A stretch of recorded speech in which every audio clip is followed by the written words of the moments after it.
Aloha everybody, it's Connor at Kona Freedivers. I'm here. I was going to show you how to make a line for towing your float. Let's say you just got this for Christmas or for your birthday. Friend of yours bought you a float. It's a great step. You got your flag, put your fish on it. But most people don't realize that the line that comes with, a lot of those ones are not that good. Some of it's nylon, it'll get all over the reef, it doesn't float. Usually what you're going to do on something like this is you're going to have a better float line. So we've got the Makai Reef Floatline here, the Reef Rope. This is made by Makai up out of Waikoloa. He makes beautiful float lines, Ryan. He does all the intricate splicing and stuff with his stuff. It's got there, that's a 3-strand polypro, and then he splices it.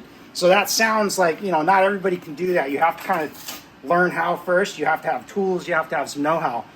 Let's say you can't go in and buy one of these, but you have some stuff laying around the house, or you can stop by Ace and pick up some hollow braid polypropylene.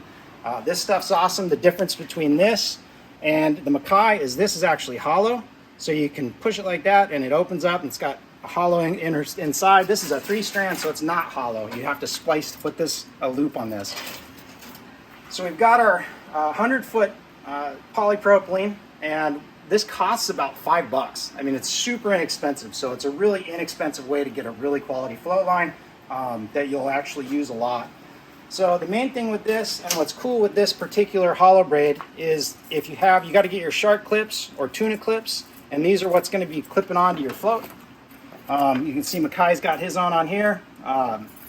So in order to get this attached to the line and hold it well, you got to think, well, you got to tie knots. You don't actually have to do any of that. You don't even need tools. All you really need to do is you take the end of that line, you go through the little swivel on that tuna clip, and what you're going to do is you're going to end up marking right where you want that eye to be closed. So like right about there. So I put my finger there. What you want to do next is just kind of open that up. And what's cool with these ones, they've already got a sharp end on that. And if you don't, you can just sit there and light it with a lighter and roll it to make it sharp. And then you're going to want to go in between there and see how you got it inside that the hollow. And then you're going to want to end up feeding it through. And you got to kind of take your time with this because there is that sharp end on the end there. So you get them back, pull them. So once you get it started, it shouldn't be too hard. A little bit shaky here, but yeah, once you get it back in there, so that pointy part is making it a little bit difficult to do that. So what you can do is you don't have to have a sharp end on that. You can actually burn it to where it's a little round knob on there, so it's easier to push through. But as you can see, I'm kind of slowly working it back.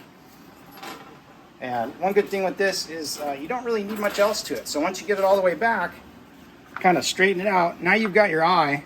And the best part about this is when you pull on it, it's actually collapsing on itself. So it's holding it from slipping. And that actually holds a ton of weight. I mean, you can sit there and pull as hard as you want, and that's not going to come out. Now, I didn't need to use any tools. I didn't know how to splice. All you have to do is that. So that's really all you need to make one of these.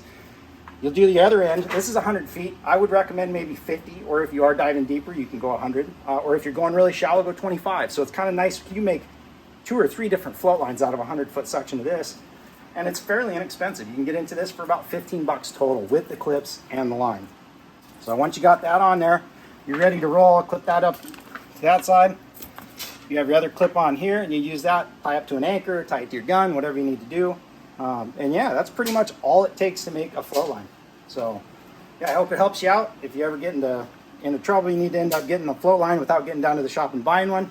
Really easy way to make one. Right on, guys. Thanks for watching.